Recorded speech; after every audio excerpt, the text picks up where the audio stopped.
Hi guys, this is Team Skills bringing you the Alice the Girl in the Looking Glass deck. Her J activate is 1 water, 1 void. She has the tap ability to search the Regalia Deep Blue the Phenomenon board from your deck, which is this card. When we J activate this variant, she's Alice the Valkyrie of Fairy Tales. She's the 1,000/1,000. Her first ability is when she enters the field, you search any Fairy Tale Resonator from your deck and add it to your hand. Then counters on Fairy Tale Resonators can no longer get removed by card effects. And then her gods are 1 water, 1 fire to deal 500 damage to a Resonator. You can tap an additional stone in a continuous loop until you run out of stones or you don't want to tap anymore to deal another 500 damage to another Resonator or to target another Resonator. So that's it for our ruler. Our stone lineup's pretty basic. We play 8 water, 2 water fire, only because I have 2 of the water fire, or else we'd be playing forward the rest water stones. So the first card up is Deep Blue Phenomenon board. So this card has the unique ability that allows me to tap water for fire and green stones. So it works out well, so it allows me to play 3 colors if need be. I can tap 2 stones while tapping a Phenomenon board to summon level 1 soldier from my deck. So that's like Alice's Little Scout, Alice's Little Forces, Alice's Guardian, anything along those lines. And you can discard another copy of Phenomenon board to create a floating mana. Then we play 2 Leviathans, the Demon Sword. This is mainly to give our Jailer swiftness, plus an perishable outlet, if need be. And we also have, obviously, tap to deal the additional 200, which can come in handy. Now for our 1-drops. We play 3 Familiar of the Holy Wind. She's a 1/2/2 drop. When she enters the field, you draw a card. And you can also with her activate ability, you can pay 1 greenstone to banish her to deal 300 damage to a Resonator. Now this next card is supposed to be Cat Chairs, but I don't have a copy for this deck, so we're playing something else which still gives us a draw. It's our 1-drop Traders of Shangri-La. He's 1/1, but he has the continuous ability that I can tap him to draw a card and then put 1 back on the bottom of my deck, so he's continuous draw. Then we play 4 Guinevere the Jealous Queen. She's a 1/2/4 drop with the tap ability to banish a Resonator to draw 2 cards and discard a card, or also tap a Firestone while tapping her to give a Resonator 4/4 until the end of turn. And for our other 1-drops, we play 4 Rook Eggs. Rook Egg dies, or gets banished from the field. You search a Fire Resonator from your deck. Pretty standard. We play 4 Lancelots.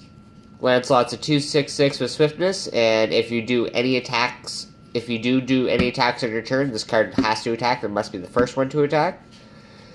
And also, when its attack points are at 1,000 or more, you can deal 700 damage to another Resonator. And you can tap a Firestone to give him an additional 100 attack. We play 2 Cinderellas. Cinderella's is a 2-drop with 2 attack, 8 defense. But her ability comes in handy because when this card enters the field, she gains a glass counter.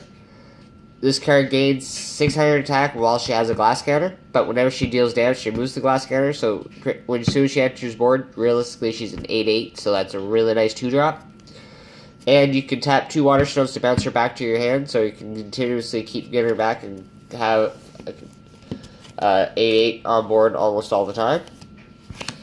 We also play 2 Snow Whites and Valkyries of Fairy Tales, which is our 3-drop with swiftness and first strike, 5/7, and whenever she attacks, she gains a counter.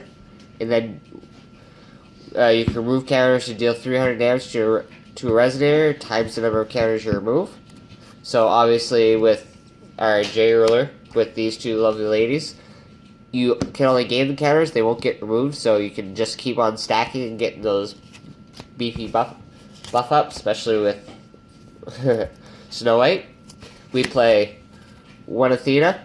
Athena's a 3/7/7 drop with swiftness. Whenever you take damage, she gains 2 counters. And for each counter, it's 100 attack each. And she also has Tap and Firestorm to deal 100 damage to each player. And this will also stack her for her damage ability to gain points. We play 2 Valentini Puppet Monarch. She's a 4/8/8 drop. When she enters the board, you take control of an opponent's Resonator.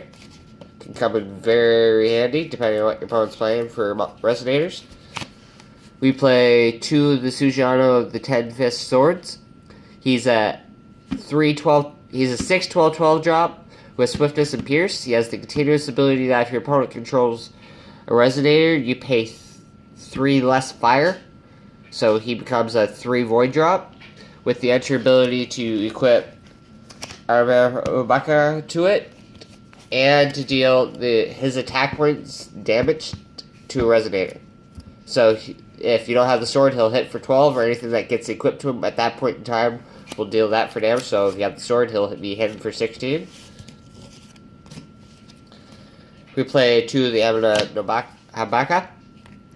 My pronunciation may be off on that. Sorry about that, guys. It's a 2 addition Resonator drop, which gives a Resonator 4/4. And also, whenever that Resonator deals damage to your Resonator, that damage comes out of your opponent's life points as well.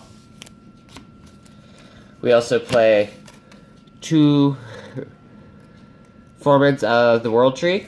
It's a 2-drop spell chant that you shuffle put back any number of cards back on the bottom of your deck, and then draw the same number of cards plus 1 additional, and gain 800 life. So if I send 1 back to the bottom of my deck, I'm drawing 2 cards plus gaining 8 life. That can come very handy if you want to just clear up your hand some.